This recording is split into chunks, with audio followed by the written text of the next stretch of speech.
Hello and welcome to the FPSGuides channel. I am Captain Stiffy, John Dillon, joined today with Mr. Top Hat Jones, otherwise known as Eric, and filling in for our usual D Poodly, we have Parfex, otherwise known as Steve, over there at the bottom. Oh, he's at the top. Steven, Okay. not Steve. Steven. Oh, Steven. Sorry. Steve. Yes, Steve. Stephen with the Yes. PH. The Stephen. Some people know me as Spherinson, just to butcher it. Is that your last name? Huh? Is that your last name? Spherinson? Yeah. No. Oh, I didn't think so. I was like, that's not in my phone. I don't think so. No, I don't think that's right. Have I known your last name wrong all these years? Yeah, like So this is our weekly podcast. We talk about the latest in news around the gaming world, juicy rumors, controversies, random topics of discussion, all that good jazz. If you like what you see here, be sure to please check us out on our Twitch, YouTube, and our website, FPSguides.com. Also, we have podcasts where all podcasts can be found. So, for this past week, I pretty much exclusively played Monster Hunter World. The new release? Yeah. Yeah, I finally beat Fatalis on Hooray! Monday, and well, I was pretty stoked about that. Me, actually, D Poodly beat him too. We beat him together, so we were all super stoked about it. So now it's like, yeah, all right. Is broken. Yeah, we beat him once, so now we got to beat him like 10 more times. So right. there we go. Just trying to get that out before the event ends, I guess, and he leaves for an indeterminate amount of time, I guess. Right. Besides that, not really a whole lot. I haven't been gaming a whole lot this past Work week. busy bee at work. It's kind of busy with work and personal things and stuff. So I've kind of just been playing a little bit of Monster Hunter World when I can, that kind of thing. But yeah, that's pretty much it for me. What about you guys? What have you been playing, Steven? I have been completely absorbed in Genshin Impact. Are we gonna have any gameplay footage of that tonight? Yeah, that'll be for all the viewers watching. I have like a rotating kind of slide of gameplay here between a couple games, so you'll see Genshin Impact in there along with all the other stuff. Okay. Yeah, it's the new release. You can get it on like mobile, and you can get it on your PlayStation. I think Free to play. Yeah, free to play, and it is. I don't think it's on Xbox though. Okay, it is insanely fun. If you enjoy Breath of the Wild, or if you enjoy like Sword Art Online, or really just having like, I don't know, if you kind of like combo characters and things like that, there's a lot of fun in it. You can just combo elements, and you can basically swap out of your characters instantly with very minimal cooldowns. So you can chain combos and elements. There's co-op. There's just so much to it. Yeah, I've seen a lot of people playing it. I've heard good things about it. I'm kind of wary because it's like supposed to be a gacha style game. No, But, no, there is so much content. I mean, yeah, there's a lot of content, but the core of like getting new characters is just through basically like random rolls and stuff, right? Like you're trying to roll for a good character, like a It's high like tier trying to character. get a skin in Overwatch. It's like trying to get a gold skin in Overwatch. It's about the chance of getting a character, maybe a purple in Overwatch. Okay. It's not too bad. And like getting duplicates buffs the characters and stuff like that. So there is an advantage to getting the same character over again. I mean, as far as the gacha system, I threw in $5 just to support the game, but the characters that I've unlocked have pretty much solely been through just what I can get in the game, including the gacha features, the in-game currency or whatever. I didn't even need to spend the $5. Like, to be honest, everything I got with the in-game currency I earned. Yeah, I've heard the grind is pretty forgiving, actually. Yeah, for a game of that style, because I mean, I've played like mobile games that have like a gacha mechanic as they describe it, and I've heard that this grind is very forgiving. Like you don't necessarily need to put money into it; you can get everything you need just by like playing through the game. So yeah. I mean, overall, I've heard really great things about it. I would hands down pay a full price game for this game. I've Really? got a full price game worth of entertainment out of it already. Okay, cool. All right. What about you, Mr. Eric? What you been up to? I've been playing a multitude of different games actually. I started I and saw you playing finished. Titanfall the other Yeah, I day. started and finished Titanfall last night or yesterday. So Oh, yeah? yeah, just to, like I have played it before, obviously, but like I was like, oh man, I don't think I've finished this, or I got distracted or something. So I was like, okay, I'm going to play this game today, and I didn't realize how short it was. It was about, I want to say like 8 hours, I guess. So pretty Right. relatively short. And man, that game is just so good, dude. That game is so Oh, good. The campaign is amazing. It is, It's dude. really Like, good. like I got to a certain mission, no spoilers or anything, but it's just like you drop in with your Titan, and then like 3 other people do, and it's like, let's go. It's like, Yeah. yes, dude. Like, Very- on, it's a man. Very We're on. well written campaign. Yeah, really great. And then I've been playing Sunset Overdrive, which is an older game by Insomniac, but which is what you see right now on screen, actually. Okay. And that's super fun, dude. It does not take itself too seriously at all. It's very fourth wall breaking. It's just a good time. And, Yeah. if you guys are watching, just like watching the character move around, it's like combine the style system of like Devil May Cry with the movement system of like Tony Hawk, because you can grind on stuff. Yeah. So, and it's very obvious why Insomniac was chosen to do Spider-Man, because there's animations that I've seen in Sunset Overdrive that I've seen in Spider-Man. It's like, Right. if you see like the wall running or like how he vaults over stuff, it's like that's directly in Spider-Man. That's the same animation. Right. They're So, just it they're really, so crisp. Yeah. yeah, it really That's was some a good pretty choice. nice, smooth movement. Yeah, that looks like a lot of fun just to skate around a level. Like the It's- enemies are there it's just for super something fun. to do. It's super fun. And I've also been playing Hades here and there. I rolled credits on it, but I want to get to the epilogue to see, what else it has to offer. So I'm Is still this really Hades enjoying we're that looking game. at right now? Yeah, that's definitely Hades. Yeah. Is that the bow? No, it's the shield. It's the best Shield, shield you gotcha. can get. But it's really good. Still highly recommend that game. So that's pretty Yeah, much it's a lot of fun. what I've been up to. Okay. All right. Well, I guess Yeah. that kind of wraps up the overview of the week. You guys want to jump into the headliners? Sure. I'm gonna pull up a video of what we're about to talk about. Okay. Oh my god, sorry. Okay. I think I have it. So you can, I don't know, did you guys even watch the PS5 teardown, the hardware teardown? Did you guys see it at all, or you guys have any thoughts did on it not. as I kind of pull it up here? I did not see the teardown. No. I have I only thought spent at time this with my point- kid and play Genshin Impact. That is Okay. it. At least I thought at this point that we'd like seen all the information, but apparently there's. Oh no way, dude! It's more updates there's a every ton of week, info yeah. in that. Okay, so let me try and get this up. Sorry, I might block you guys for a second. My bad. So, okay. So, do you guys have any questions about the PS5 teardown at all? Like how? First of all, let's address this. It's a big boy. Okay, it's a big boy. Big boy. Big boy. Okay. Yeah. I've heard it was pretty. It was. Yeah, let me get it on the screen significantly real heavier quick. than Sorry the- about the that. One X is. Or Series X, whatever. This is live. We're doing this live today, everybody. So just bear with me 1 minute. Okay. Let me full screen it. And all right, here we go. Basically, this thing is about 15, what did it say? 15 inches? 15 inches tall, which is Pretty ginormous, substantial. by the way. Yeah. As you can see on screen, this thing's giant. I don't know how tall this guy is. Maybe he's a small dude or like a short guy, but still, it's Yeah, it looks pretty big. it's pretty massive.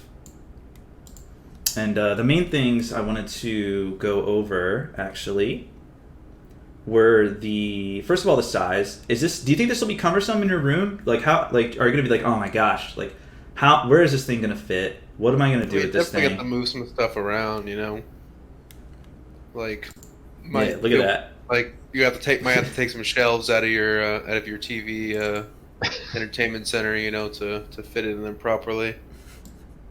Because you don't want it to be smush, you want to give it room to breathe and everything in there. So, yeah, I mean, more hardware, it's beefier, it's more powerful. It makes sense that it's also larger. Yeah, it's got to keep But, everything cool, nice and cool. Yeah. If it was So, I supposed to mean- be portable, it'd be a problem. But if it just sits there, once I find a spot, I won't notice it. Yeah. Yeah, and then he goes over. So we'll kind of just like we won't go through the video, but I'll just have it playing. so people can see it. But there's USB Type C, which I'm very happy to see. By the way, very very happy to see that. And then some super speed Type A's on the back of the console. And look at that vent. First of all, the whole back of this console is just vented. The entire back is a vent. Yeah. Yeah, it's just one vent. Period. Like, just making that thing breathe. I'm happy about that. What do you guys think of the design of it now that you see it kind of, like, not in real life, but kind of with someone else holding it and everything? I feel like Wally's about to walk out on the screen. Yeah, it's the same. I mean, it doesn't really change my opinion of it. I still think it looks cool. It looks more like a conversation piece or whatever than it does like a console. I still want to see what it looks like black though. Oh my gosh, I think it would look great. I'm still harping on the color. I want to see it black. I'm still not crazy about white. It just reminds me of Eve from Wall-E. Black matches my room much better. Yeah. Yeah, it kind of blends into the background here. Better. If it's gonna be my new room ornament, I just kind of want it to like fade away. I don't want it to be the centerpiece, especially with its size. Agreed. Yeah. See, that's the thing. Like, I don't necessarily want my consoles to be like huge conversation starters in my house. They're supposed to be off on the side, performing their tasks. Whatever they look like is just kind of like a bonus, I guess. True. Chick walks in my room and sees it. Oh, so you're a huge nerd. I mean, I am, but that's not the highlight I want to go for. Sure. I'm sure it'll distract from the anime girl posters you have. So. Oh yeah, and the anime girl pillows and the Wafu mouse pad. Yeah. Yeah. I'm not wearing my pink shirt today. I'm sorry. One thing I wanted to touch on and get you guys' opinion of, this has been making the rounds on Twitter because, people can't seem to use tools anymore, I guess, but there's if you look at the video, he's about to unscrew the stand, so you have to remove the stand with a screw and then clip it onto the PlayStation, and that's how you turn it from vertical to horizontal position. What do you guys think about that? Nifty, not cool, too hard? Like, what are your thoughts on it? I can see it's probably a design choice that they had to make. I mean, they probably wanted to avoid it, but it maybe just wasn't stable enough without a stand. So, like, it makes sense. It's kind of annoying. I mean, because you've never really had to do that with any of the past consoles that have, like a vertical, horizontal shifting feature. But it's not. I don't think it's nearly as huge of a deal as people might be making it out to be. Because, like, how often are you going to be changing the position of your PlayStation? Literally never. Like, how often are you, like, maybe a couple of times a year you might try a different setup. Like, I'm going to try putting it upright and move the TV over here. Like, something like that. But in all actuality, you're not going to be shifting it from vertical to horizontal all the time. So it's a minor inconvenience at most. You're right. It's kind of my thoughts on it. But I mean, I did think it was funny because it was kind of like Xbox fired shots. He's like, "Hey, you guys want to see how we flip ours?" Yeah, you just move it. Yeah. Which I thought was funny, but a lot of people are just like, "You mean I have to use tools for this? What is this, a PC now?" It's like, all right, guys, you need to literally calm down before I lose my sanity. Just reading your tweets. Being a little ridiculous about it. Like, there's a power button. What, you don't have a screwdriver lying around? Like, it's not that hard, man. It will take you all of 60 seconds to unscrew the thing and then turn it over. But it's a one-time. People will complain about oh my gosh, dude. All over Twitter, it was just like, this is so not simple. And I'm just like, listen, I can understand if you don't like it, but to say it's not simple, I don't know, man. I mean, to say it's not simple is honestly more of an insult in your own intelligence, if anything. Yes, absolutely. Well, that's so hard. What's so hard about 4 screws, dude? Or is it even 4? I think it was one. It's one screw. One. Yeah, one. So. And it's one screw that you don't even need a screwdriver for. You can use a coin if you want. Yeah, if you really don't have a screwdriver. Yeah, this guy's using a whole ass spatula in the video. Yeah, like it's not nearly as big of a deal. Why are you in the kitchen? Oh, I'm trying to change the setup of my PlayStation. I mean, I don't know. Maybe some people however short What? that percentage Come up with an is, excuse. you know, Come up with an needs- excuse. Maybe they need to. They have some reason they need to shift their console position daily. I don't know. Okay. I have Every no time idea. I Please, play a game. if you're one of those people, I have comment no idea. comment on this video or in the chat later on YouTube or in the chat now and say let if us you're know one the of those truth people. is. Yes. Because But yeah, I thought it was pretty convenient, I think. And plus, like, when you put the unscrew the screw and you put it into, like, its little cubby hole or whatever, and you rotate the stand, it covers up the screw, so there's, like, a little holder, which I thought was pretty cool. yeah, like it had like a little compartment or whatever for.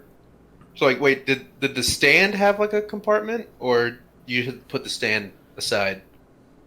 Like, was there any way to? Oh, I see. So like the screw you can keep inside the stand. Yeah, it's like and inside the just put stand. somewhere Yeah. else. Okay. Yeah. The stand's actually pretty cool. Like once we get over the fact that you have to unscrew it, everything else about it's actually pretty cool. I think it's a good Yeah. design. Yeah, I mean it's pretty neat. It's simple. I mean, and they're probably not going to overcharge for the stand, like, you know. No, the stand Like comes Apple with the would. PlayStation. It comes with it in the box. Well, the Apple, here's like $1,000 stand. Yeah, but it is nice that it comes with it in yeah. the box. Yeah, it's neat. I mean, they definitely put thought into it. You know, like, you know, you don't lose the screws. You got like a nice little compartment that you can just slide closed. It's really easy. It's one screw. They put thought into it. You know, it's a competent design from taken from 3 people who have taken design classes. This is not necessarily a bad design by any means. It's just, you know, slightly less convenient than the Xbox. But in all actuality, how often you're going to be switching the positions? Rarely, if ever. So, Decaz in like, the I chat probably says, wouldn't even use the stand. I would probably just, because like I don't No, necessarily. you like, have to use the stand. I don't necessarily like them being. Oh, you have to use it if it's a horizontal too. Yeah. So like when he clips Oh, it on well, there, okay, it yeah. has to sit on something because it has to sit on the Right. stand basically. Okay. Right, Well, I yeah. mean, but either way, like, you know, I would probably just put the stand in one position if I would never change it for the entire life cycle of my PS5. Would you guys use it vertically or horizontally? What are your thoughts? Like, Definitely you personally. horizontally. Probably Yeah? horizontally. I think honest. vertically for me. I like the look of the vertical. I think it's cool. Like, I also like I like the idea of having like the vertical PlayStation and the vertical Xbox. Yeah, You know, flanking your TVs. You know, it's just neat and everything, but in all actuality, like it would just get in the way. My TV is too big, and there's not a whole lot of Oh space. god, on my TV is too big. No, but I'm saying like I would have to put it behind the TV, or I would have to like hang the TV up, and I would just put it sideways and Call it a so day. you know, because I like to be able to close the cabinet and hide it away and out of sight, kind of thing. Well, you single bachelors have that luxury. Me, I've got a 2-year-old, and if he knocks Single. it over, that's That's over. one of us. Oh yes, yeah, you don't wanna deal with well, that, yeah. my apologies. I was just making hypotheticals. Oh, that's true. but You, yes. you do have animals. That's true. Yeah, I guess Yes. for the hypothetical. Your cat's like, what's this? Poof! Like right hooks people it. have kids or something. Oh, Yeah, cats if you will have knock animals, that down. kids, Cats will knock down anything that's standing up because Deep cats Foodly in are the chat says chaotic. my PS5 is going to go topless. I guess that means taking the white covers Topless. off. I'm assuming is what that means, which actually is a good. Which is what he does next in the video. What do you guys He think of takes the that? white- You Yeah. can take the covers off. Yeah, he takes the covers off. Like, there's no tools required. You just lift up one side and then you just slide it off, which is. I might do that. If which it's What is is pretty the? cool. Is it just for aesthetics or I what? think it. Well, you need at least one of the covers, so the stand sits on it. So you need one of Right. the covers for the stand. Oh, well, to you kind just of took it lay off. on. So there's that, and this thing looks. The thing looks wild. It looks really crazy. And do you Interesting. think there'll be custom plates that you can get later, or they'll Oh, come yeah, out with let's do limited that. edition plates? Oh, definitely. I think They'll there'll always even be do like that. third-party plates of people making these plates and then selling different designs and colors and materials and stuff like that. So I can definitely see that happening. Because of it, all these removable parts, it does make it fairly modular. So, you know, you do have these more freedom with how you want to decorate it, I guess. But I mean, besides this showcase, is there any reason to be taking the plate off that he mentioned? Does it breathe easier? I guess. I mean, I can. Yeah, there is. Guess that it would make it We'll breathe get to easier that. and stuff. That's one of the next things. I guess you want to like reduce the form factor a little bit. I guess it's dangerous though, man. I don't want my PlayStation exposed. It's naked, dude. I don't want that thing exposed. It's true. It's kind of like protective armor, yeah. Yeah, and if you look at the video right now, for people watching and people listening, there's like two what they call like dust holes, and when you want to clean your console, you take one of the plates off, and you can stick a vacuum onto the hole and just vacuum out all the dust. So they pretty much gather the dust into certain areas so that you can vacuum out the dust to clean your console a little bit easier. That is awesome. Which I was like, design. that's a cool design. Good job. That's good. Yes, I'll very take well the stand thought out. if you That's can cool. do that. Yes, bravo. Yeah, I thought that was. podcast was spelled right. Sorry. Yes, it is. Yes, it is. I was I like, did podcast double was check. spelled right today. I did double check before when I made I it. spent like 30 minutes just rereading it. Man, Yeah. they're never gonna Okay, let you live that sorry. down. Huh? Yeah, I did it for like 7 weeks. So I mean, and We were like, it was like pod-assed, and it was like pucked-assed. yeah. So Yeah. I can English. Yeah. We're fairly intelligent, we promise. All Fairly. need math though. That's true, yeah. Yeah. So I think the addition of those dust holes is kind of cool. Like, I was Yeah, like, oh, that's let me actually clean my really console. cool. Take one plate off. Stick a vacuum at the end of that thing. Boom. Cleaned it. That actually is really cool. So it's just designed in a certain way, so all the dust will gather in certain spots, and then you just Mm-hmm. stick a vacuum to that hole and just Yep. suck out all the They do dust. say That's really that neat, like yeah. it's not guaranteed to get all the dust, which I mean, sure. Of course, Like, I mean, yeah. So you get a lot of it. It wouldn't. Yeah. You shouldn't expect that. Yeah, and then right here, Just take a straw from your cup and. oh, I'm kidding.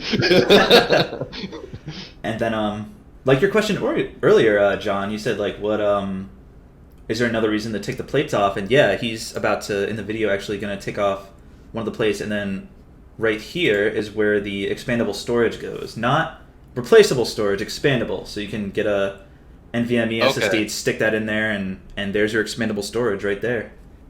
Okay, That's so good. this would be something you have to buy separate. I mean, would this be something that you can just buy from any manufacturer, or it would probably have to be the PlayStation? No, so there's a big debate about this as well. I don't know if you guys have been following this. I almost like jumped off a bridge reading Twitter, but basically, there's two styles of expansion that Xbox and PlayStation decided to go down. So Xbox, as you know, has like little expansion cards you just stick in the back of the console. Boom, done. See ya.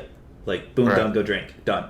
Yep. So this one, you have to take off the plate, unscrew one screw, I mind you, and stick the expansion cards into this little slot that they have. And the difference is that Xbox's expandable memory is proprietary, so you have to get it through them and Seagate. So they partnered with Seagate, and that's what you have to do. There's no really other option.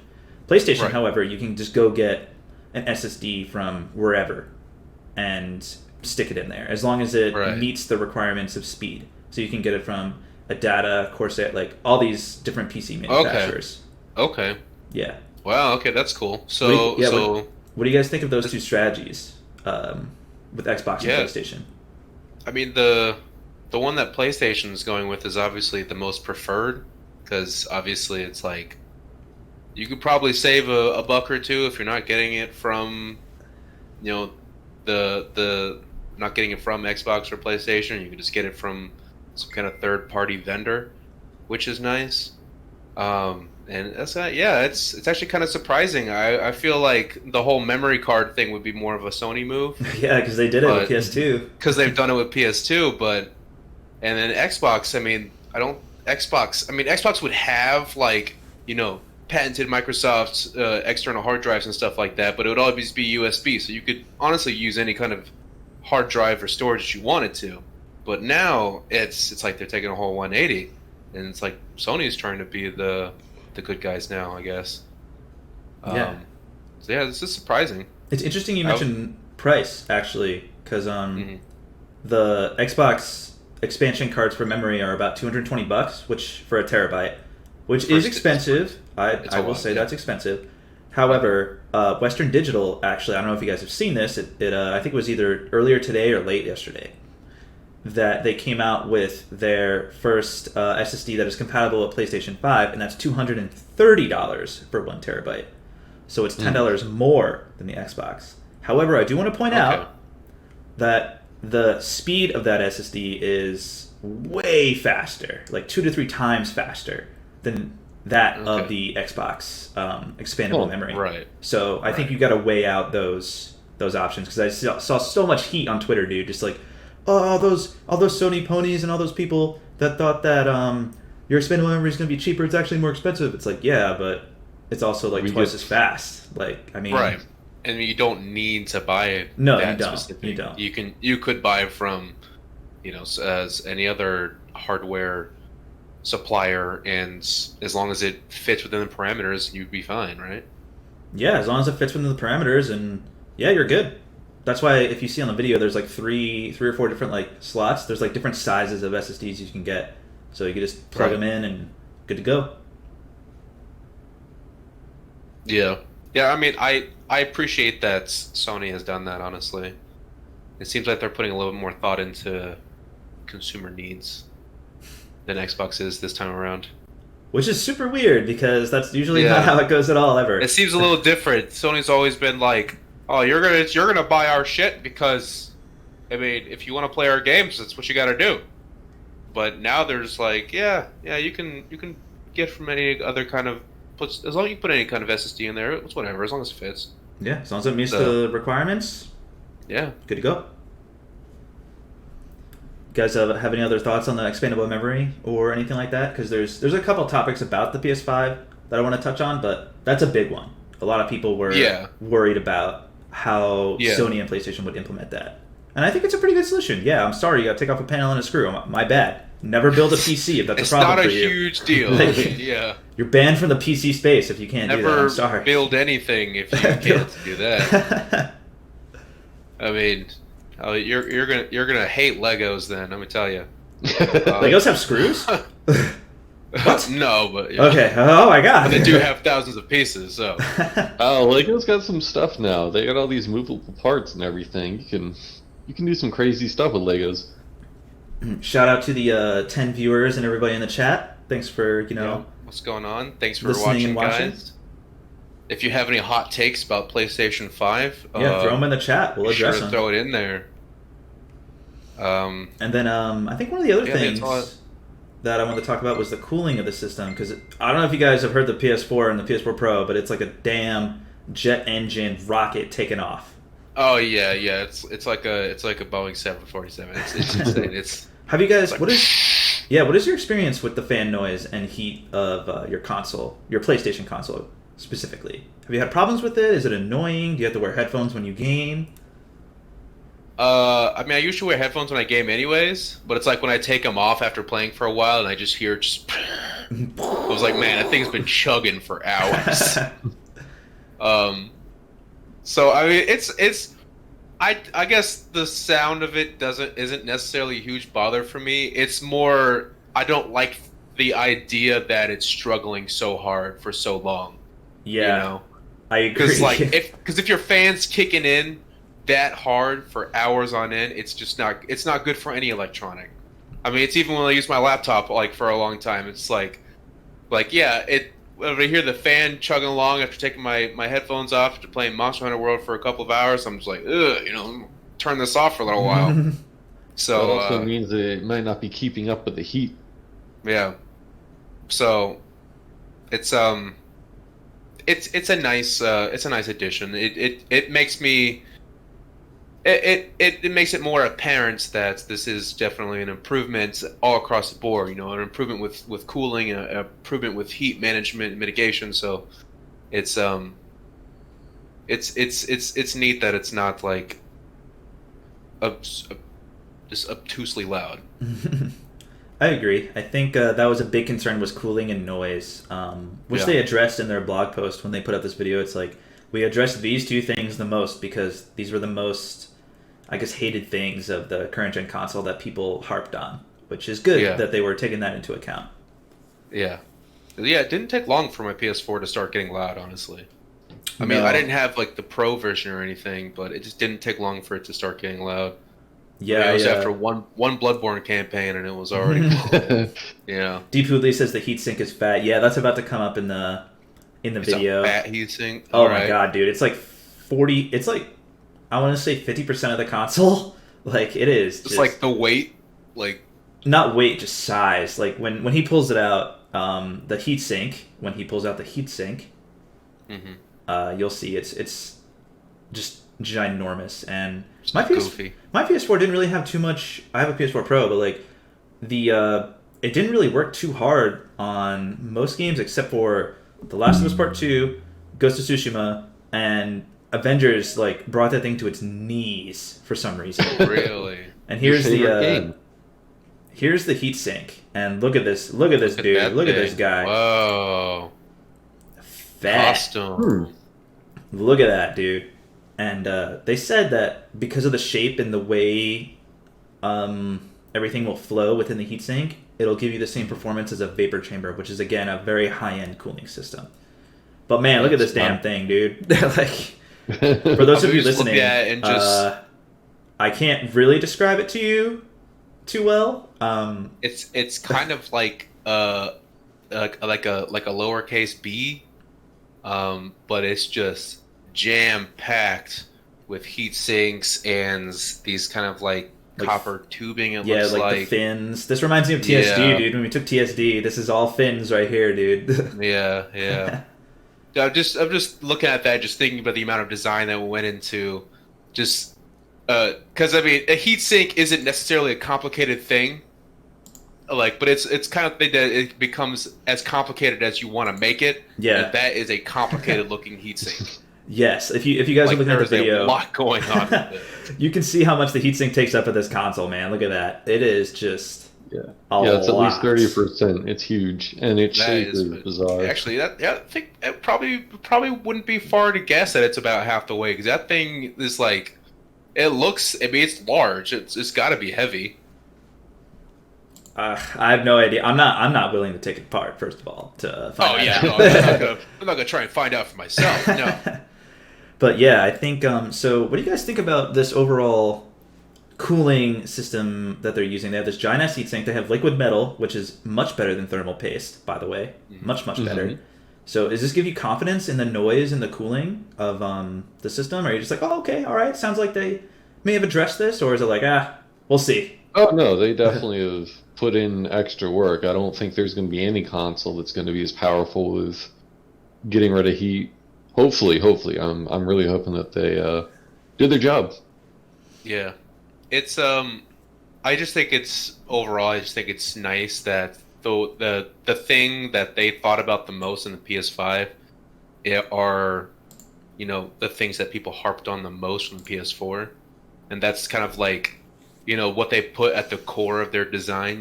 Like it's like they came up with a cooling idea for cooling, and it's almost like they built around that. That's the impression I get too. What's that? That's the impression I get as well. Unless Steven, what did you say? Nothing? You didn't say anything, Steven? Okay. Sorry, I didn't hear your question. You cut out. Okay. Oh, I cut out? Oh, man. Am I good now? Just briefly. Yeah. It was just okay. Split second. What was your question? Was like, what do you... Basically, like, do you think they engineered the system around the cooling, or around the heatsink, basically? Well, yeah, it's the biggest thing. That's what you start with the biggest thing, and then you go around that. Yeah. I agree. Look at all those pieces. It kind of seems how they want. It's like they had a standard for noise and, cooling that they were not going to exceed, no matter where they came at with their design. If they exceeded that, they scrapped the design. It's kind of what the take I got from it. Yeah. Yeah, I think the size warrants. Like, honestly, I don't really care how big this thing is. Explains why it's as big as it is. Because they were so concerned with noise and heat. Yeah. Yeah, I'm down. Like I said before, I don't really care what this thing looks like. As long as it's pretty quiet and cool, good job. PS5 will, I mean, from what I've seen, I feel like the PS5 would last a little while, Like, I mean, even if you're a heavy gamer and you game a lot every day, just with the amount of thought they put into it, it seems like you'll get a good amount of life cycle out of it. Honestly, you know, like I mean, I'm honestly surprised I still have the original Xbox One, but it is not in the same condition that it was 5 years ago. So you just turn it on. It's like it sounds like dial up. It's like turn it on. He's just like, "Are you sure I'm trying to turn on right now?" Yeah. Yeah, no so one's I mean, gonna have their 360 cool. very long. That red ring of death happens at some point, no matter what. Very cool. very unfortunate. Mm-hmm. Yeah, I think that's basically, you know, the PS5. That was the PS5 hardware teardown. Like, very quick, very efficient video. 7 minutes. They did not mess around like with talking really at all during the video. So Yeah, just and it's very just neat, efficient. You know? I'm taking it apart piece by piece and explaining the different parts of it. It's very nice. Yeah, But, you guys have Show and either- tell. This is this. This is that. And It's like Yeah, you don't need to fluff it up any more than that. short So, and sweet. Yeah. you guys have any other But, thoughts on the PS5 hardware? No. No. All right, let's move on to the next thing. Let me So there get was that video up there. More PS5 news, huh? Yeah, there's a lot of PS5 news. Sorry, DCAS in the chat. I know you shit on Sony all the time, but So I hate. this is it's just how the news goes, man. I'm sorry. Like, That's the way the news goes. That's the way It's the just news goes, A lot yeah. of PlayStation stuff going on this week. There was a PS5 hands-on impression from Japanese YouTubers that went live last weekend as part of a YouTube Gaming Week, and so what they showed, they showed the PS5 running on some of the next-gen game titles. They showed Godfall, which is what you're seeing now, and what you will see throughout this whole segment that we're gonna do, because Astro's Playroom really isn't that much of a game. Sorry, and DMC5 they also showed. So Godfall, DMC5 Special Edition, and Astro's Playroom are the 3 games that they showcased. Okay. Any of those games interest you guys? Godfall at all, or Godfall's looking nice. I mean, Those I've look already cool. beat DMC5, and I'm Oh, already like. That's true. I got to floor 60 of the Bloody Palace out How- of 101 floors. Oh, I was gonna say like out of There's 61. 100 there's 101 floors. Yeah, no, it's a pain in the ass as it gets harder every time. But, Oh, it's like but the- you know, Godfall interests me though. That's I don't Astro's Playroom. It kind of just I don't know. Meh. I mean, it comes pre-installed on your system because it shows you like all the Yeah. features of the controller. But you could just delete that thing. I'm probably gonna delete that thing day one, man. Like, get Yeah, out of I here, mean, dude. it's kind of like a neat little, you know, kind of gimmicky style thing. It's more of like a showcase of features than it Yeah, is. which is fine. I feel like that's okay to put in Yeah. there for the people that I mean, want to play around with it. It's worth It can you know stay until I hours need of the room. enjoyment. I'm sure. Yeah. But yeah, I think Godfall would be the biggest winner of what they showed. Yeah. So they so a couple things they mentioned that I want to go over. Get your thoughts on it. Mhm. So they said games played, like I just said. I don't know why I'm repeating myself. Sorry. They said the PS5 ran for 80 minutes, which, to be honest, come on, that's not a lot. Of Yeah. time. It's not a whole lot of It's time. not a lot of time. And To be honest. they said there was no audible fan noise and remained cool in temperature. Okay. All right. See, I would care about those stats if they're like the PS5 ran for 1 month and It ran for 1 month. But it's something, I'm like, you know. all right, that's the kind of beating I'm gonna give it. Like, But I guess, you know, that kind of, after going over the hardware teardown, I could understand that why they would think that, considering, you know, how fat Deep Hoodley says that heatsink is. So yeah, So, I'm yeah. not too worried about a new release console not making any noise. I want to know what 3 years of wear and tear it sounds like after Yeah, that. what That's does I it agree. sound like a year later with, you know, 4 to 6 hours daily use sounds like. Yeah. right. yeah, let's put Yeah. it through its paces here. Like, Yeah, come on, let's pretend a real gamer uses it, okay? And one of the other things they really hyped up was the load times of the PS5. And we know that different PS5 promotional material from Jim Ryan, Mark Cerny, everyone has said, you know, this thing's going to be blazing fast. And the Xbox Series X as well will be blazing fast. But Oh, they yeah. did say that load time after death in Godfall is around 1.5 to 2 seconds, which is Very like tolerable. insane. Would you say, Steven, tolerable? Very tolerable. No matter how impatient you are, you can handle that. Crazy. So that means like it could probably load Wasteland 3 in like 90 seconds instead of 5 minutes. It's crazy. But like, yeah, if you, I don't have any of the footage actually on this video. Sorry, everybody, my camera's freaking. Can't really do anything about it right now. But thing. Turn your ESP off. as soon as you die in Godfall, it just fades to black, and then it's just like hold circle to like revive, and that prompt shows up as soon as it fades to black. So it pretty much loads up in the time it takes for you to hold circle, which is like really endearing. Like really, I really hope this carries over to other games as well, especially Demon Souls. Man, I'll be dying left and right center in that game. So hopefully not. It gets harder each time you die. well. Okay, well, I guess I'll just be loaded back into the world for more pain immediately then. But yeah, I think that's really, really, really endearing to hear that. And yeah, that is cool. The one other thing they mentioned was that the lights, the light bar, the PS5 controller, the DualSense, it'll have like X number of lights depending on which player you are. So if you're player 1, it'll have 1 light at the bottom. Player 2, it'll have 2, 3 and 3, and 4 and 4. So I think that's kind of a unique feature of the light bar. Mm-hmm. But any of this news kind of get you guys excited, or? I think that's kind of been done with the light bar though before, like except it might be a different color. I think that's been done. True. Like player 1 is red, player 2 is green, player 3 is yellow. Like true, and it actually harkens back to Xbox 360 where they had the different light. Oh yeah, the different quarter circle and stuff. Yeah, that's very neat. They stole it.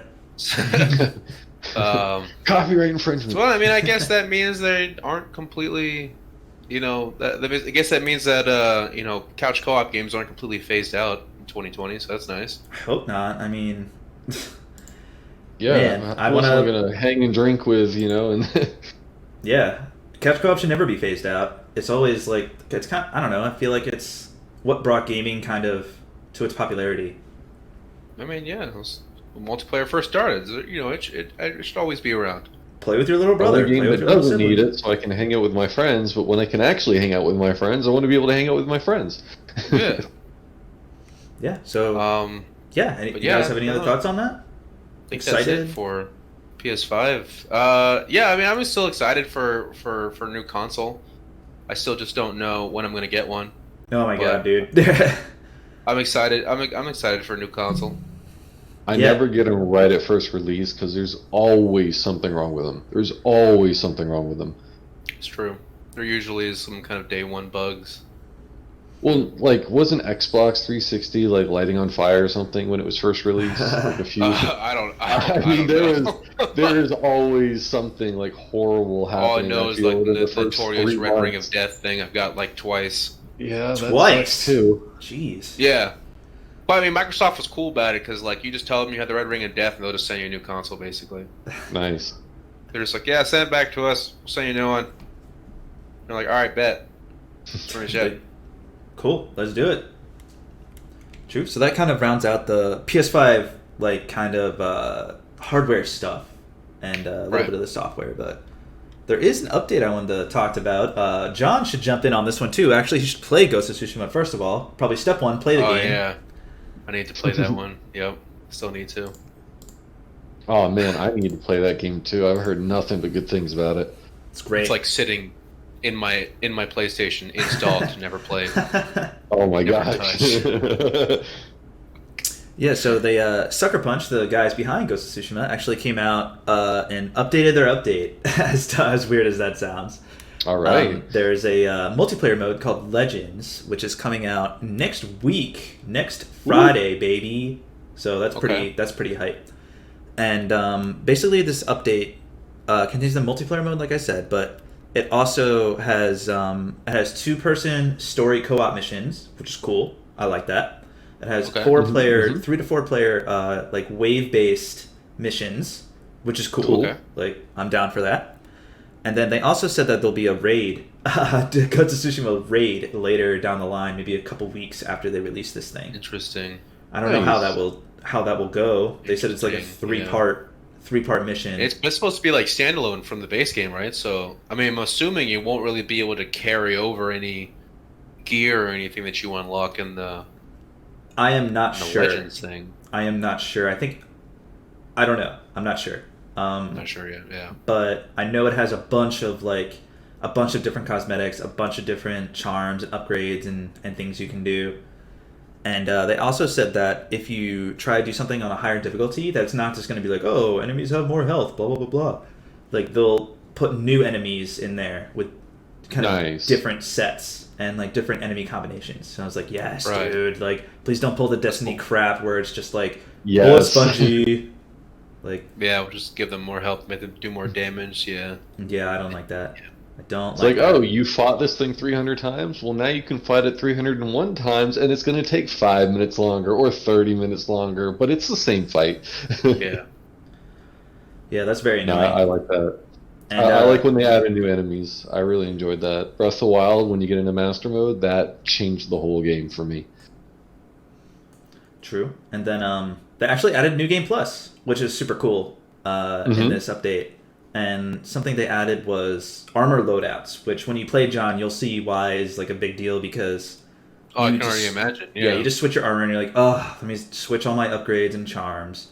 So now you can make loadouts for your armor. My sneaky build, and you have your tanky build, and Mm-hmm. So they added that, which is super nice. That just gives me a lot of hope for, like, inevitably when they make a sequel, which they're going to do, that they'll add all this stuff in that they learned. So, yeah, I'm looking forward to that. Does this interest you guys at all from just, like, a multiplayer standpoint of, like, oh, man, samurai multiplayer? Oh, absolutely. This sounds interesting, because it would sound kind of like, like a multiplayer Assassin's Creed type thing. If I wasn't playing Genshin, I'd be running out and getting this right now based on what you're telling me. That sounds awesome. I love this kind of stuff they're adding to it. Yeah, and there's like 4 different classes that all do different things, and you can play as the same class if you want. That's fine. Like, there's no restriction on that, which is super nice. I don't like it when they be like, oh, you can only do this thing, one person. It's like, ugh, come on. Like, yeah, definitely. Yeah, so I'm like being a berserker class? Well, too bad. There's already someone that. Yeah. Yeah, I don't like that stuff. So I am looking forward to this. Definitely gonna pick it up and play it next week. And it's free, actually. It's just a free update. You just when you own the game, it's a free update. Sounds like a pretty big update, to be honest. Like, yeah, it's like DLC. Like actually, just adding content in it. Like, basically, they're adding in like story-based missions stuff purely for the multiplayer. That's really cool. Yeah. So if you guys are fans of Ghost of Tsushima, check that out next week. That's October 16th. So looking forward to it. And then that's about it for the Ghost of Tsushima news. We'll move on to something else here. We do have actually some GameStop news. Everyone remember GameStop? Oh my god. So GameStop has announced a multi-year contract with Microsoft to expand their physical and digital omni-channel ecosystem and enhance their retail tech infrastructure. Okay. According to them, they wanted to make a better, quotes, ultimate gaming destination for gamers. This will enable store associates to access insights about customer preferences, purchasing history, subscriptions, etc. Associates will be equipped with new Microsoft Surface devices that will hopefully transform the in-store experience and make it a little more high-tech, I guess, and help help, I guess, the retail experience flow. Additionally, GameStop will be using Microsoft 365 and Microsoft Teams in its stores. So I guess GameStop is kind of becoming like more of like a GameStop / Microsoft store. So they won't sell anything PlayStation related. I'm kidding. Like, I'm coming in here for a PS5 game. It's like, I'm sure they would. Yeah. But I mean, that's interesting. We've been talking about GameStop just kind of grasping at straws for a couple of years now. They just been trying to do whatever they can to stay relevant, as people have been slowly moving towards digital or subscription based. Things like Game Pass and stuff, where people are just like, why would I spend $60 at a game and then return it for like half that price at best, when I can just spend half of that price and have it forever, So, and you don't have to worry about it breaking. Yeah. So it's I think it's neat. GameStop is trying to stay relevant. I think that's pretty neat that they're updating the whole store to be more technologically advanced by my god, thank God, dude. By equipping everyone with these Surface tablets and stuff like that. Because you would expect a game store to be a little more high tech, I guess. I would think so. It's still it feels like hey, do you guys have this game in stock? And then they're working on their Windows XP computer trying to figure out. Has a fat back. Fat back on the computer. So it's nice to see GameStop getting with the times, and hopefully this brings him out of. Hopes it brings him out of the red zone, I guess. I know GameStop is going to have tablet interface after this. I wouldn't be surprised if they could walk around the store with like an actual tablet and help you out. Yeah. I want to go like Wawa. I'm just going to go in and just select something on a tablet and then have someone give it to me. That'd be fine for me. Well, I meant the clerks and stuff are going to have a tablet. Yeah. I'm sure you could do it that way too, yeah. Oh, it's a Sonic? No, this is GameStop. I'll pick up a game anyways. Yeah, whatever. You guys don't got slushies? All right, whatever.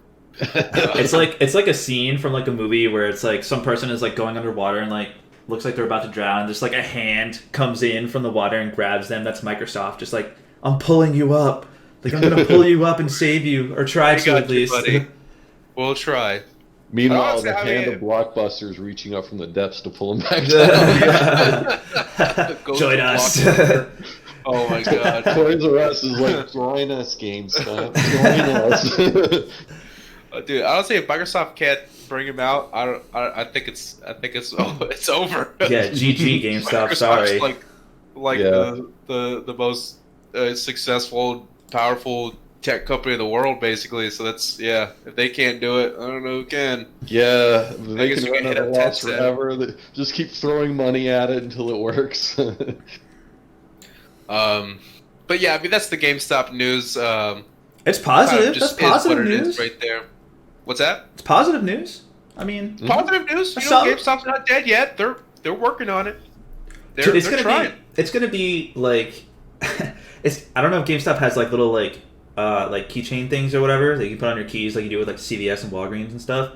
But like you're gonna go in to buy beer, it's gonna be like, can I card you? And they're gonna see GameStop and be like, okay, all right, like I don't have to card you, you're good. Like it's like you're clearly old enough to be around when GameStop is here. Like Blockbuster, it's like, yo, go Blockbuster card. All right, yeah, I'm not gonna card you. You're fine. Like, but that's all we got there. We're gonna move on to kind of like the more minor but still interesting news. The rapid fire news. The rapid fire section, as we call it. Steven, you played Among Us at all?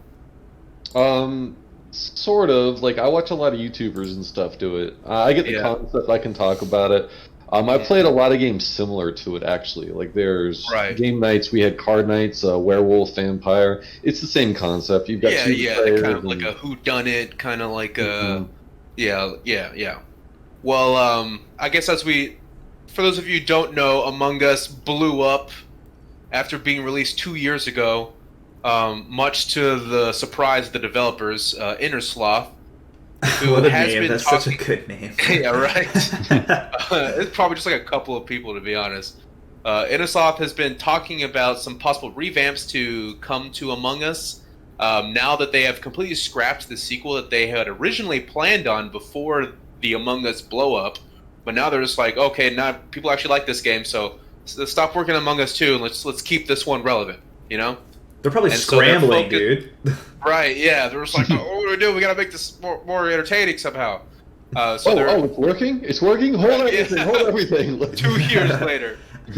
So they're focused entirely on supporting Among Us now. There's been many complaints, like, for example, crewmates. A lot of times, if you play online with random people, if you're killed as a crewmate, a lot of people will just leave the game. They're just like, oh, I'm dead, I'm gonna leave. Oh, but like that's not the spirit of the game. That kind of diminish the spirit of the game, because you want to stick around. It's interesting to see what happened, and also, there's also the issue of like tasks and stuff. People leave without doing their tasks, and then you're screwed.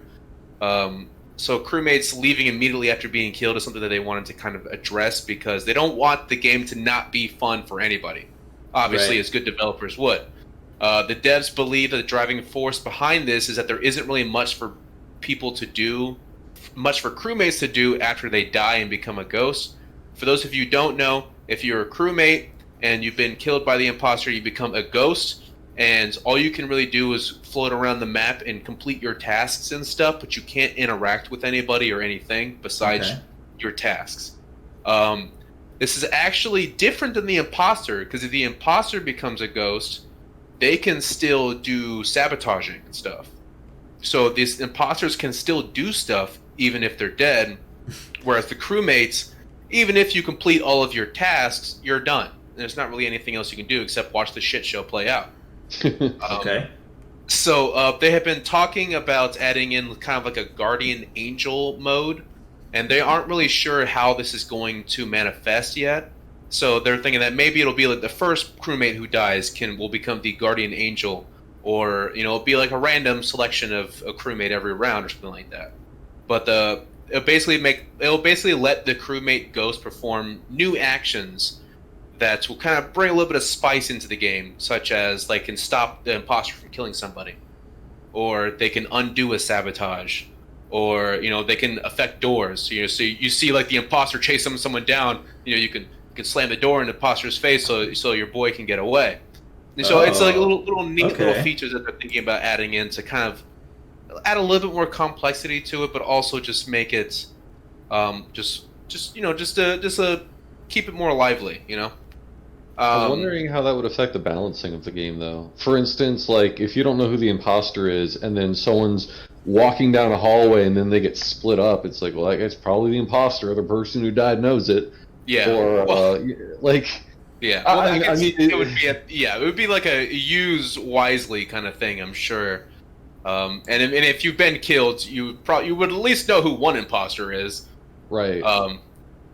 But I'm saying, like, how are they going to balance it? Because it sounds like it will, I think they can balance it. It just sounds like it's going to tip it one way or the other for a little bit. Because, if my teammate died and then all of a sudden someone gets shut off from me and I know what that means, I'm like, okay, that's probably the imposter. And that just solves 50% of the issues for the whole whodunit thing, which makes it really unfair to be the imposter.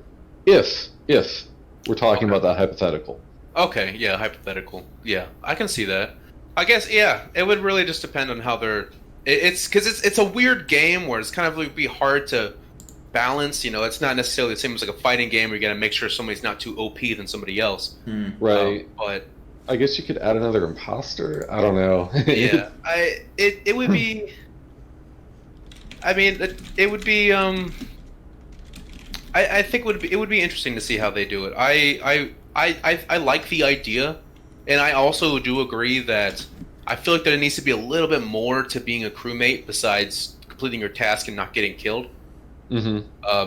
And I think the first place to address would be the ghost system, because you die as a crewmate, and after you finish your task, there's nothing else for you to do. So you just get thrown into a Fall Guys cell. Fall Guys is like where all the imposters go when they get caught. It's like, oh my god. That's what everyone Fall Guys is a dick, yeah. That's funny. Speaking of Fall Guys, no, I haven't played it. I have not played that game since. You haven't played it? No, have you guys played Season 2 at all? It's out. Not Season 2, I haven't played it yet, but I've looked at like the new, the new, like, not maps, but games that they put out, where they added like kind of new physics into it too, or like there's actually a game where you have to like push objects now. Oh, okay. Yeah, it was like one where you have to like push these objects, like these large crates, to try and like get over a wall. So there's like a little bit of teamwork involved, but it's also still every man for himself. So it's a little weird, like you want to push the block up so you can get over, but you don't want to let that asshole who's just standing there waiting for you to be done to just jump ahead of you, letting you do all the work. So it's it's interesting. I feel like that's kind of what Fall Guys needs to keep doing, is just to keeping the game relevant. It's just keep adding in new games, new features and stuff like that. And get rid of the freaking seesaw level. That is, it's so seesaw toxic. Level is so toxic. The seesaw level is horrible, just because like you feel like there's nobody understand how physics works, or you have like it's just everyone's waiting, and then one guy jumps on it and just resets the whole thing after he dies, and it's like, oh, we're sitting here waiting again. Meanwhile, that side didn't have the idiots; they're going ahead. Like, yeah, absolutely. But yeah, I think that, I think that's... Oh, there's a fun fact I heard today about Among Us that Pornhub, of all websites, put out their results and said, man, Among Us, the search results for Among Us are really, really exploded over the past month. And oh my god! Literally, there was a chart. It was like down here, and then like 2020, it was like just skyrocketed to like 70,000 searches a day, and I'm like, what the hell? Like, what do you? What? I don't know. I don't understand. People are into a lot of things, but like, I was thinking that people would try and like pirate it, I guess, even though it's a free game on mobile and $5 on Steam. But like, I didn't think Pornhub would release those stats and be like, "Hey, Among Us, you guys are doing. You know, you're making it when you know." Yeah, you blew up on Pornhub. Yeah, you know you're doing something right? So PlayStation, we know you have a PS5. I'm both scared and intrigued at the same Pornhub time. think of this release, right? Yeah, so a little fun stat for you guys there. So. I'm as curious as I am nervous, honestly. It's just like I'm not gonna hit the enter button. I'm not gonna do this. I'm not gonna do it. Like, I mean, I might look just to see what comes up, but I mean, I guess curiosity can kill the cat. John just goes insane. Just doesn't talk to anyone for a week. Just like, I have seen. Like, I can't unsee what I've seen. So speaking of Pornhub searches, Overwatch League started yesterday. Wasn't sure where you're going with that. You know what? That actually is relevant because Overwatch exploded on Pornhub. That's true. That's true. Yeah, Overwatch actually makes sense yesterday, and the grand finals are tomorrow. So I don't know if you're excited, but I love. Are you guys gonna watch it? Overwatch. I haven't watched Overwatch League in a while, to be honest. Is it still still huge? You still been watching it, Steven? Well, I mean, I still play it, so like I follow the YouTubers, I keep up with it, and you know, it's just kind of like, forgive me, some of you are gonna get mad, but it's kind of like watching a football game. You know, you've got touchdowns, you've got first downs, you've got things like that. So it's like you got some skilled players, There's some pretty cool stunts and team combos going off. No judgment here on that. I mean. I've been to esports tournaments. They get fucking hype. Yeah, dude. Like, they get nuts. So super professional and everything. Oh yeah, especially with like like at that level of an Overwatch League, you know. So it's really cool. Yeah, we'll probably check that out. This is something cool that Eric told me about earlier. You want to talk about it, Eric? Oh yeah, sure. So Demon Souls remake by Bluepoint Games, and if Dan's watching on it, I can, tell him, be like, hey, I'm excited for this remake, and that From Software isn't working on it. Still working on Elden Ring, which literally haven't heard anything about in a year and a half. It's really wild that, From Software is so silent. I don't know why that I still think it's going to be an amazing game. But From Software, dude. It can't be bad. No idea what it looks like or anything, but I'm like, it's probably going to be fire. But From Software, getting it, yes. Well, yeah, immediately. There's like certain devs like From Software, like Naughty Dog, Sucker Punch certain now. Developers you can trust. Yeah, I mean they have a good. I mean, always have a grain of salt. Always. I used to trust Bethesda. Now look at them. But EA, they used to be gods back then. Back in Baldur's Gate and stuff. Oh my god, they were the best, pretty much. Mm-hmm. Like when Smash Bros. Got released, all you saw was the emblem, and that was it. That was the whole thing, and the crowd just goes wild. Mm-hmm. Yeah, there's a lot of respect that comes with certain studios, but Bluepoint in this case has a lot of respect because they redid Shadow of the Colossus, which was not my particular type of game. Please don't hate me, I guess, because that game is very beloved. But the remaster they did was very, very good. Yeah, it was very successful. They're working on the Demon Souls remake, which I'm amped for. And this comes to us from WCCF Tech, actually. They had an article that basically stated how the DualSense haptic feedback and controller would kind of interface with the player and the actions on screen. So an example they gave was you're going to feel all the weapon attacks, the magic spells, the parries, and even opening gates and pulling levers, you'll feel different sensations based on those actions in the controller. And I was like, oh. That's neat. Okay. All right. That is neat. I like that.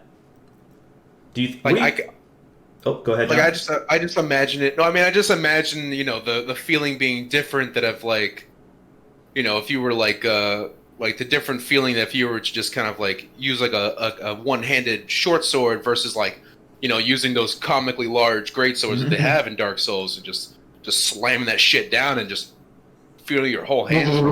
Oh, Yeah, I would like that. It's really cool, yeah, because it adds kind of like to the immersion, you know. Oh yeah. Like it's not like a necessary thing by any means, but it totally does make a huge difference. Like, to be completely honest, like if you've ever played with a game that has vibrations and then you play without the vibrations, you know, you it's like you don't notice it until it's gone. You're like, wow, I actually kind of miss it. So, yeah, when my Zweihander shakes the ground, I want to feel it in my hand. When I start casting a spell, I want to feel like the power charge up. And yeah, like if I do a 99 strength run, like I want my hands to be numb after. You know, we're just doing like giant hammers. Like I want to feel like I've been swinging sledgehammers all day. I put my controller down and my table cracks a little bit.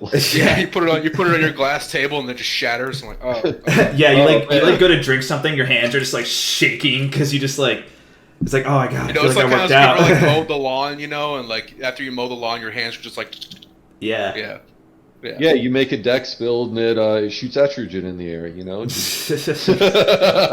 just trolling it. A dex is fun. It's quick. It's just that's the Dark Souls joke. But I think you know, it would be cool if, I don't know how far they'll go, but it would be cool, say, because you usually have your shield in your left hand, your sword, or whatever you have in your right hand, if you can feel like you parry someone and you only feel it on like the left side, but then when you hit them, you feel it on the right side, that would be cool. That's cool. That'd be really cool. Yeah. Well, in Dark Souls 3, they actually introduced left-handed weapons, which was an interesting concept. Not a lot, but there was a few that like had a whole different swing set if you did it left-handed. Yeah, there was like a paired weapon, yeah. Yeah. So that would be interesting, like what you said, Eric, with being like, especially since like Dark Souls has always been that kind of game where like, you know, it's the first game, it's the only game that I ever, you know of that actually had like a on-hand and off-hand weapon, and you can do whatever you want in each hand. It's up to you. Mm-hmm. So I can see that definitely working with like the dynamic of the controller of like having localized feedback would be really cool. Yeah, because I mean, I've definitely done runs in Dark Souls where I have like a great sword and then like a short sword, you know, for varying sword purposes. So that's really neat. Yeah, that'd be really cool. I'm really looking forward to this game. So I mean, that's like kind of like my sole draw for PlayStation 5 right now, to be honest. Yes, because it's only on like Godfall looks cool, and like, you know, Miles Morales looks cool, you know, because I played Spider-Man, like, you know, looks good and stuff, but like, I'm just such a Dark Souls, like, and Soulsborne fanboy that's like, that is the draw for me. Yeah. Mm-hmm. Cyberpunk 2077 has gone gold. It's making its release date November 19th, so they are not pushing it back, right? Nope, that thing is printed. Nope, not pushing it back. It is done. And they're just waiting for it to be in your hand now. Yep, they're probably just, you know, doing some minor bug fixes or whatever they found, but that thing is done, printed, ready to ship. Honestly, I'm expecting it to be a high quality product, to be honest, with the very amount of high pushbacks quality they've done, with the amount of hype that's been built up around it, and you know, it's gonna be either the biggest game of the year or the biggest disappointment of the year. Purely because of the hype it's had.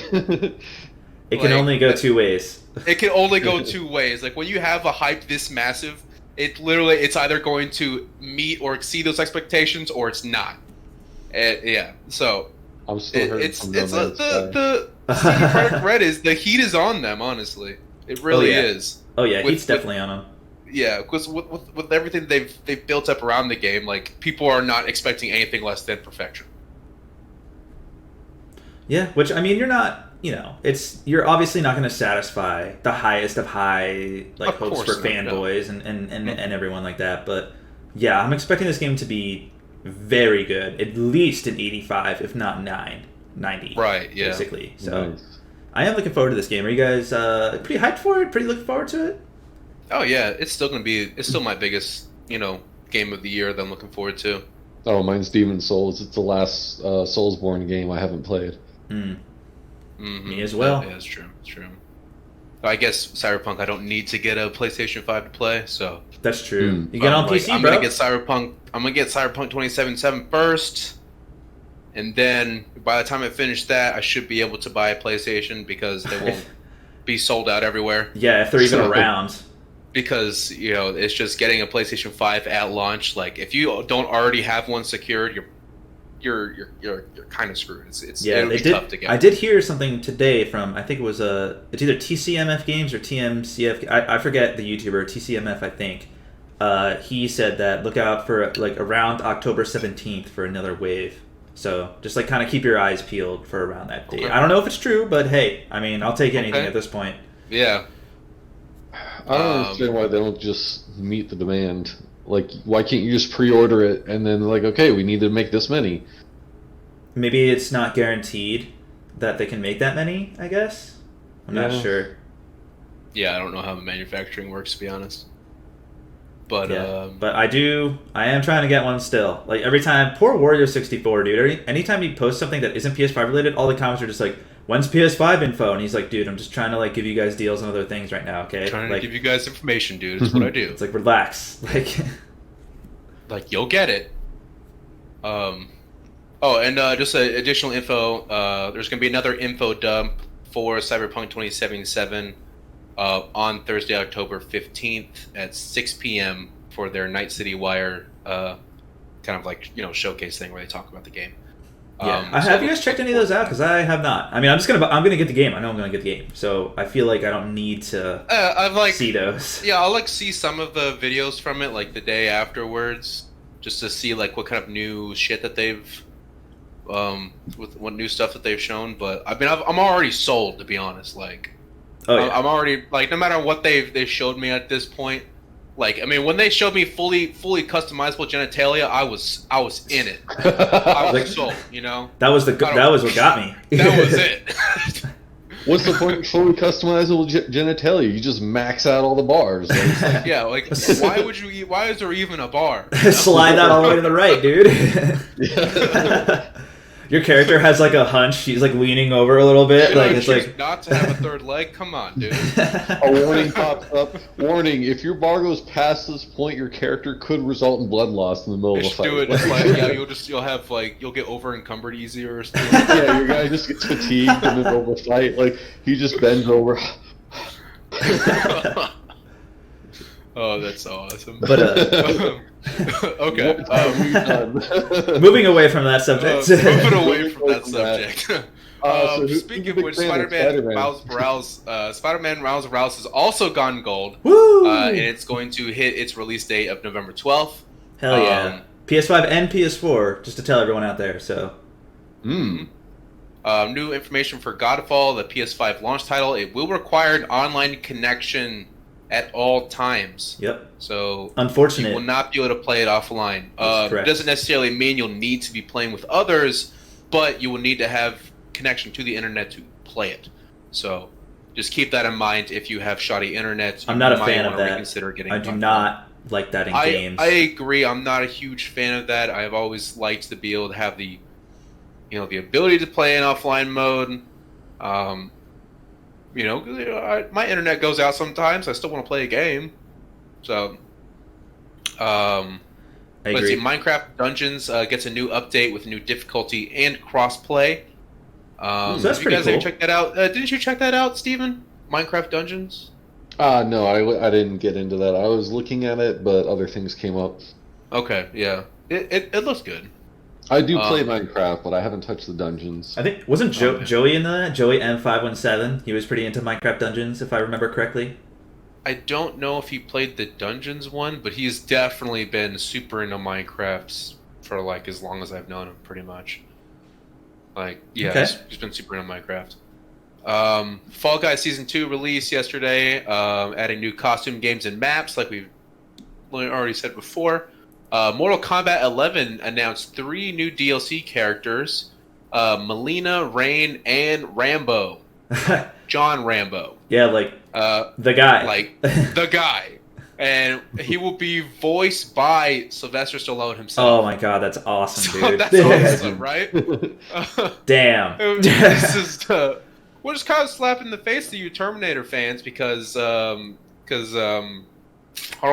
the Arnold man did not want to voice his video game counterpart But he did pick somebody too who sounds on point, to be honest. Okay, But, I mean, but it's not the same. but having the minted original person is obviously, the coolest thing. Like, to have Sylvester Stallone literally voicing the games is awesome. Honestly. Yeah, I don't know. I'm not super like into Mortal Kombat. Just like I'm not very good at fighting games in general, except Smash. I'm not even good at that.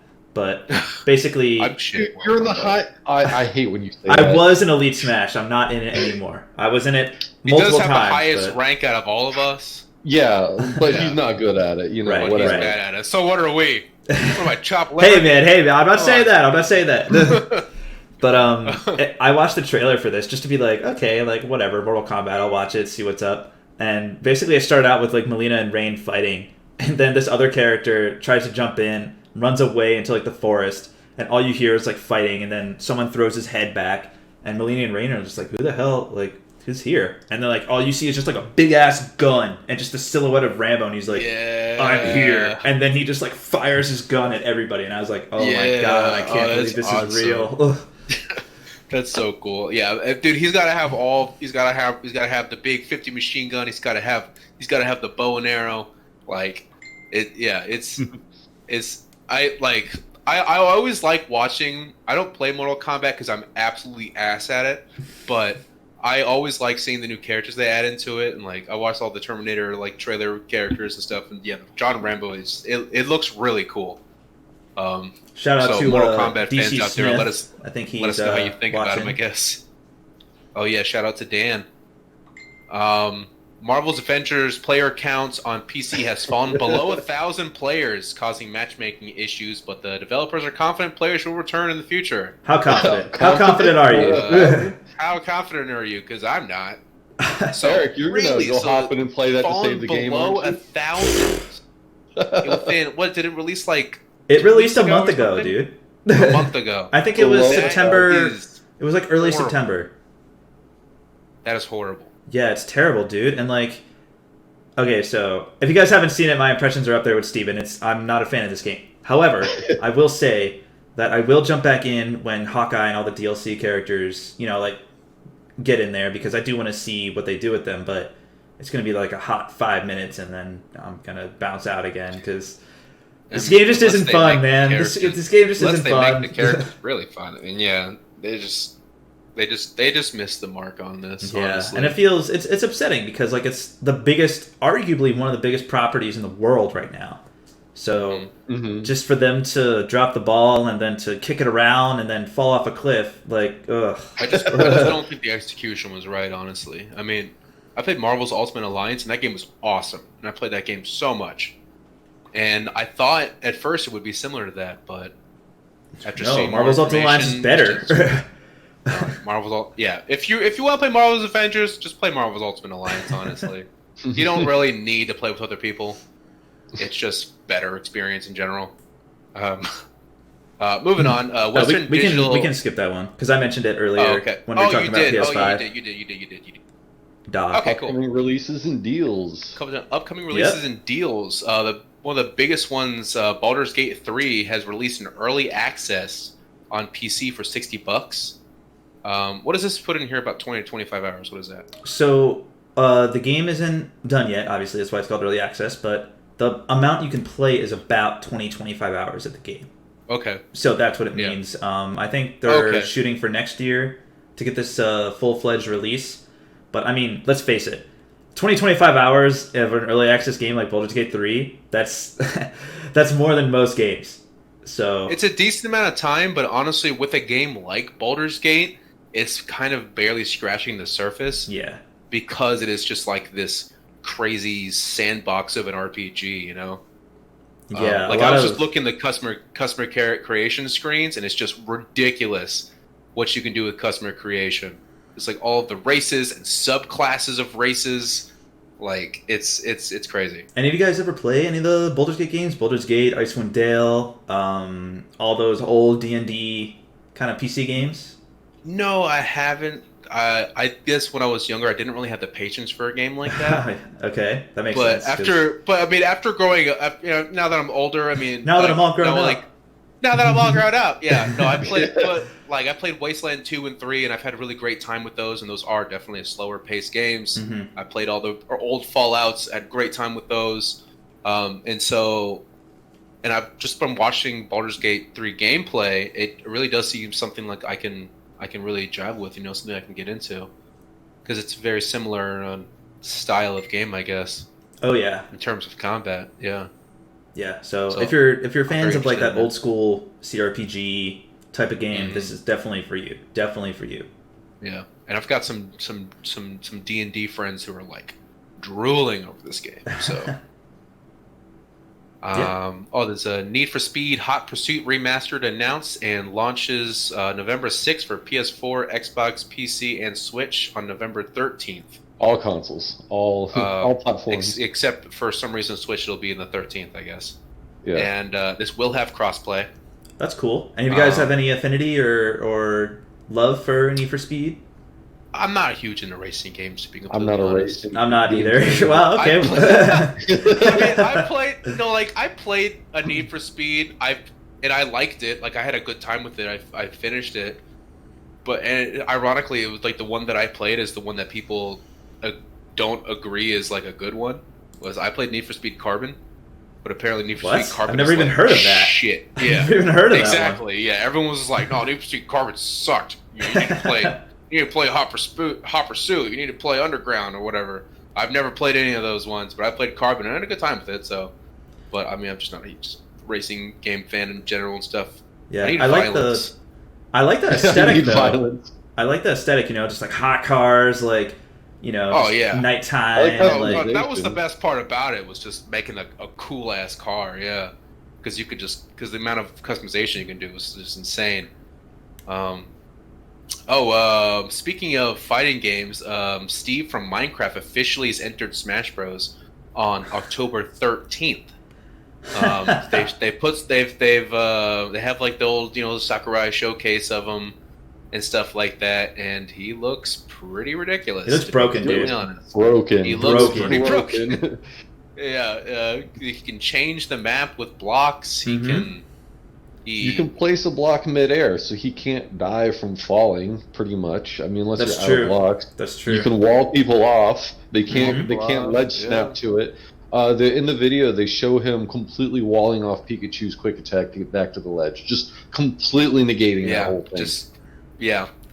It sounds like it would be potentially it sounds very unfair. broken. It seems like a kind of like a big brain kind of character though too, because it seems like there's a lot going on with it. Yeah, that's true. There is. But yeah, but still though, but a lot of his character is a broken character. 4 to 8 frames. A lot of his attacks are 4 to 8 frames. Yeah, his jab is super fast. He can juggle with his jab. His smash attack was ridiculously quick. Yeah, and if you make gold weapons, he's got a tethered grab with a fishing pole. Yeah, he looks wild, man. I'm not. This is nuts. I'm not looking forward to the only thing he's fighting missing him. is projectiles, honestly. But he could do anything else that the other characters can do, but maybe even better. But he's got that redstone feature. I guess it's kind of your projectiles. You make traps. You can. Oh yeah. You can set down a TNT. You can make a redstone line and then put a pressure plate and just kind of camp out a spot and then build a wall around it while you upgrade. He just, my opinion, he doesn't feel like he fits in Smash. It doesn't look right. I agree. It just looks weird seeing him in there. It's an entirely different game when you're versing him. All the other characters, it's ranged or it's close combat or you're kind of juggling people, and then you've got Minecraft Steve, where he just is his own fuckery on the field. I don't know how else. Honestly, I feel like he's just going to be really campy. Honestly. Well, yeah, he has to warm yourself in and upgrade. And just this one I love more is right after we get Min Min, which is a super campy character. Let's get another one. Yeah. Yeah. I'm down for it. No. Yeah, I'm not. Can Min Min even hit him? If he builds a wall and then just starts upgrading, what's Min Min gonna do? And I think Sakurai even didn't like him because the amount of work that had to be done to putting him into the game. Oh my god, he said it was an ungodly amount of work, dude. Redo every single stage to make him work in the game. Yeah, it's weird. I don't even know how he'd work at tournament level, to be honest, because the materials that he mines depends on the map that he's on. Well, there's always which map are you certain materials on every map. Right. If it's but like Final he said like if Destination, you're doing like it's Battlefield random. or a Mega, you'll still be getting you'll still be getting all the materials that you need like at like a consistent rate. Mm-hmm. But in tournaments, Battlefield and a Mega aren't the only stages. Right. You know, like there are some normal vanilla stages that are permitted and that people do use. Yeah, like Town and So I City. mean, that could be like honestly a major counterplay to him, honestly. Or it Or could a be, major or it could be the advantage. opposite. Or it could be he could be like, oh, we get massive amounts of good materials from this map, so this is what I'm gonna choose. There's a diamond in this stage. Like, Yeah, exactly. So Yeah, not looking forward to facing him. I'm gonna Yeah. definitely go online and try him out and stuff, but not my kind of character. he's the kind of guy where it's like kill him quickly before he gathers materials. Honestly, kill it before it lays eggs. kill it before it lays eggs. Yeah, kill him before he Does anything. before he gets Don't let him his mind. weapons and stuff. Because once he builds a diamond sword or something like that, you might be fucked. Honestly, He's True. definitely a momentum character. The longer he's around, the bigger problem he's going to be. And they specifically mentioned in the video what a hard counter he is to Little Mac, as if Little Mac needed hard as counters. if Little Mac wasn't his own hard counter. Honestly, Yeah. with his recovery. I mean, hey man, I've been knocked around by some Little Macs, so I'm not gonna. Oh, I've been shit on by I Little mean, Macs before. Little Mac's a fun character. He's one of my favorites, but it's still like you just throw him off the ledge and he's done. Like, and now you have a Pretty hard much, counter, another hard counter. Yikes! Oh, he's screwed. Like he's not S tier. He's not even B tier. I don't think. Like, it's just any character with a range grab, Samus, like young Link, anything with a range grab can't touch. Little Mac can't really deal with him. No, It's true. And then Inkling's entire roller, like.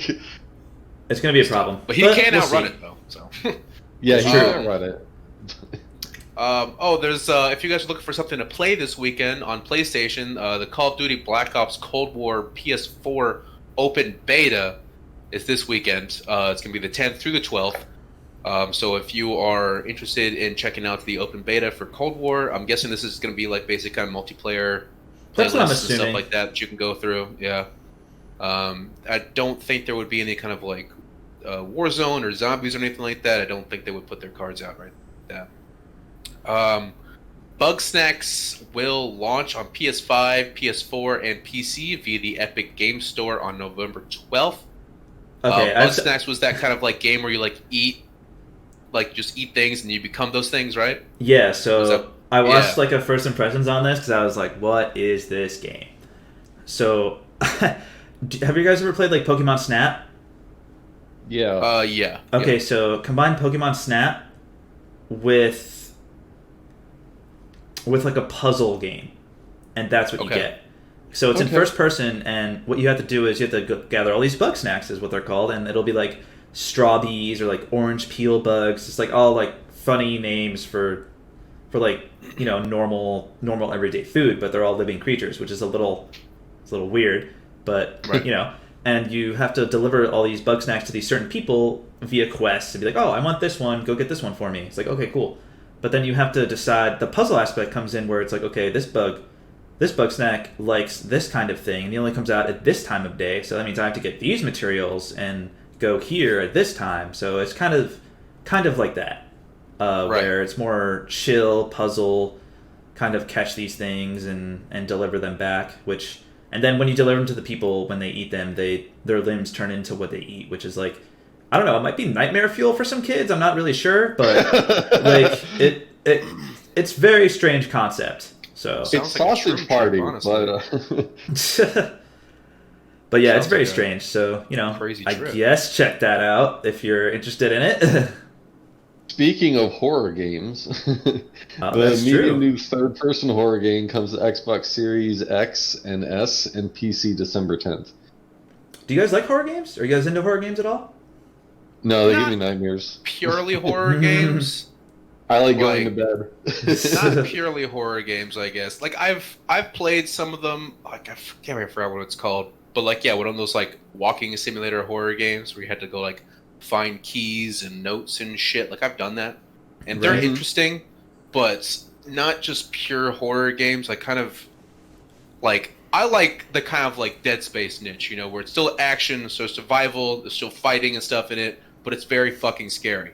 Like that's the kind of horror game I'm into, But it does look really creepy, honestly. I watched the trailer. It looks out there, Yeah, I'm not sure if how much like combat there is because we haven't really seen that much gameplay. But I am looking forward to it because I do like the concept of like living in two worlds, and then one is like I don't want to say like the afterlife world, just like another world that this person can cross between. I was like, oh, okay, that's kind of cool. Like traveling between these like dimensions or whatever, yeah. So yeah, like Silent Hilly almost. Yeah, I'm looking forward to it, and it'll be on Game Pass day one. So that is the perk of Xbox games, I would say. Game Pass, yeah. You don't think the horror game is worth a lot of money? I don't either, but you have Game Pass. So.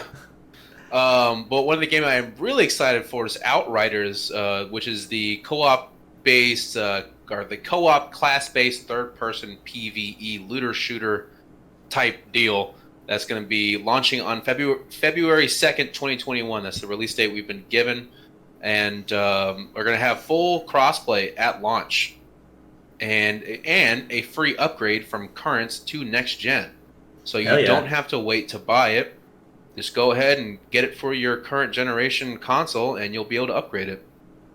Which is really cool. I like that the developers are really like starting to do that and stuff. I think CD Projekt Red is the one who did it first, publicly, and they're just like, oh yeah, we don't want to look bad against these guys. So. Does that kind of interest you at all, Steven? Because I know you used to be a big Destiny player, not anymore. Because I mean, come on, but well, for starters, my dyslexia kicked in while we were going through that, and I heard cosplay instead of crossplay. So dyslexia is auditory now. I didn't know that. it's a little bit of everything. But yeah, Destiny was a lot of fun, and then you kept fighting the same thing, and then you kept fighting the same thing, and then they released Destiny 2, and then you still kept fighting the same thing, and it's like it wasn't Destiny 2, it was just another $60 DLC. Yeah. So that bothered me. So as far as like Outriders and stuff, they kind of beat the dead horse, so I'm past it. Okay, you're not even gonna check it out or anything. I'm still pretty like on the good side of the fence for now. Like it looks cool. It looks like it won't just be. Because I guess the thing that I really didn't like about Destiny is that when it came to like raids and stuff, or tough enemies, it really just boiled down to you just like using your movement abilities to kind of circle the map and slowly kill things so you didn't just die. Whereas this is going to be like a cover shooter, like built by the guys who made Gears of War, or one of the Gears of Wars. So I like Gears of War. Yeah. They always do it well. So I mean, maybe I'll get into it. But I mean, yeah, it is co-op. It's co-op. We'll see. It's something else. Yeah, it was something I'll stick around for and see where it goes. I'm not going to run to the store to go get it. Yeah, exactly. Just because like it's a looter shooter is a looter shooter, and unless they have something to make that core gameplay loop different or refreshing in a certain way, then yeah, it would eventually get old. Yeah, absolutely. True. Well, to see the differences in classes and powers and stuff, and how maybe you can use them together, that might do something. Yeah. But it is well-worn territory at this point. That's true. Absolutely. And I guess the last thing we have is one rumor, which is the PS5 reportedly only has 664 gigabytes of usable storage from its 825 gigabyte SSD, which means that the remainder of that, so I'm guessing, would be going towards running the system's core. Yeah, like the OS mechanics and software and stuff. Yeah. So that's kind of disappointing to me because I don't really want to go out and spend $230 on something on a memory stick, or pretty much a high-end memory stick. Pretty much memory stick, yeah. But man, like I don't know, how do you guys usually I shouldn't say play. How do you guys kind of like deal with your games? Like, do you play something and delete it and you're done, or do you have a lot of games kind of stored up? Like, what do you guys usually do? I play on a laptop, so I have to be pretty sparing with my space, honestly. So I I also work on this laptop too, so I keep most everything on my hard drive. I don't keep any games on my SSD, and I Okay. will kind of rotate games out. Like games that I'm currently playing. Like, all right, Monster Hunter World. Like, I'm still playing that. I'm still playing Devil May Cry 5, so I'm not uninstalling that. But say I haven't played this in a long time, I can uninstall that. I'm not gonna. And if I need to play it, I'll just reinstall it again. It's not a big deal. Mm-hmm. So Yeah, I'd say I have about 10 games that I rotate. You've got my 5 core games that like I know I'm gonna play, and then I've got like 5 random slots. Like, oh, I played this with my friend this month. We might play it again. Oh, that game looked interesting. I'll leave that installed. But pretty much everything else, once I'm done, it's out. So do you guys see yourself maybe needing to get expandable storage, or you think it'll be pretty good with just managing whatever storage comes on the console? I probably wouldn't get an expandable storage, to be honest, just because I don't need to have all my games installed. Mm-hmm. You can't play 20 games at once. Like, so that's fine for me. Honestly, that's more SSD space than I have on my laptop. Mm-hmm. I only have 256 on my laptop, so I mean that's totally fine for me. Honestly, I'm cool with that. That's enough space to have a decent little library of well-sized games. So that's cool for me, honestly. I'm used to having about 500 gigs. If I was going to go digital, I think I would get an upgrade in storage, but I still get the case and peel the plastic off, and I'm old-fashioned that way. I like physical games too, so I'm a fan of those physical games because I do trade them in to get what John said, $20-$30. And then $20-$30, but that's 20-30 more bucks than you had before. That's true. I never trade them in. I keep all of them. If I bought the game, I'm keeping it. I usually, unless it's a game I really like God of War, Last of Us Part 2 or something like that, I'll keep it. But otherwise, like Control, like, I'll trade that in. I like it, but I want a cheaper price on the next game, especially since next gen games are going to be like $70. So yeah. Maybe games like you all remember Prototype. Like that was a good one-time play kind of a game, and then after that it was. Yeah, I agree. It was similar with like Infamous. Like just kind of like you played through it once, and like that was really cool. I really enjoyed it, but I'm done. Yep. I'm like that with any Assassin's Creed game too. Played oh through my it, gosh, it's over. I haven't even finished them, dude. Dude, yeah, the Assassin's Creed is grindy. The new ones are, yeah. The new ones. Which one have you played? They're all grindy. It's hard for me to... I mean, like the older ones, like it wasn't based around because like these new ones, they've had like this kind of looter mechanic almost, where like weapons scale and they have like a rarity level and different effects and stuff. Like ever since Origins, that's what they've been doing. But the ones before that, I mean, it was just kind of like this steel sword is better than this iron sword. And so I just remember the map being glittered with a bunch of treasures and collectibles and things that you like really wanted to get, and you just had to go there. You just had to go there, but it was like I remember I'd spend like 3 hours just running around the map picking up items and like not really doing anything, just picking up the stuff. And like nothing was happening, an archer saw me. Well, let me deal with him. Oh, this big, this group of people comes out. Let me deal with them. And it just felt like it went from being a really fun game to things were just in the way on my way to just running around the map. I remember collecting like all the feathers in Assassin's Creed 2. Yeah. But I guess you guys have any last thoughts for the show? I don't think so. I guess, do you think any of our boys are going to be streaming any COD? Maybe Deep Hooley, or I don't know if anyone's like down for this open beta, but watch out just in case we do. Kind of jump into Call of Duty. Yeah, maybe we'll see if we can get some COD streams going. Haven't really downloaded it on the PlayStation yet, but maybe I can go do that after this. If y'all are interested in the Genshin Impact, my brother's been streaming that pretty much every day, so I should probably put a link in there if y'all want to check that out. Yeah, okay. Throw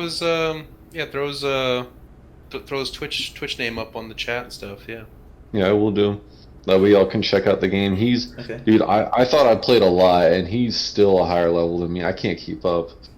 Yeah, Like, we'll put it in the YouTube description as well, for people that watch this Okay. later. So Yeah. Okay. Okay. All right. Well, I guess we'll go ahead and close out the show. Thank you for stopping by. As always, listeners, we stream this podcast live every Friday, every Friday at 7 p.m. Eastern Standard Time at twitch.tv/FPSGuides. Remember to smash them subscribe buttons, click the notification bell, click all the buttons. You can check out all of our content currently at FPSguides.com. Later on YouTube, we have some clips on there as well. And in our podcast, if you're not so privy to watching us on Twitch, you can listen to our podcast on basically anywhere the podcast can be found. Also, check out our Discord. Link is in the description on Twitch and YouTube. So feel free to come in, chat, and play with us. We do actually have a Discord server, even though it's still kind of just us in there, but we do have one.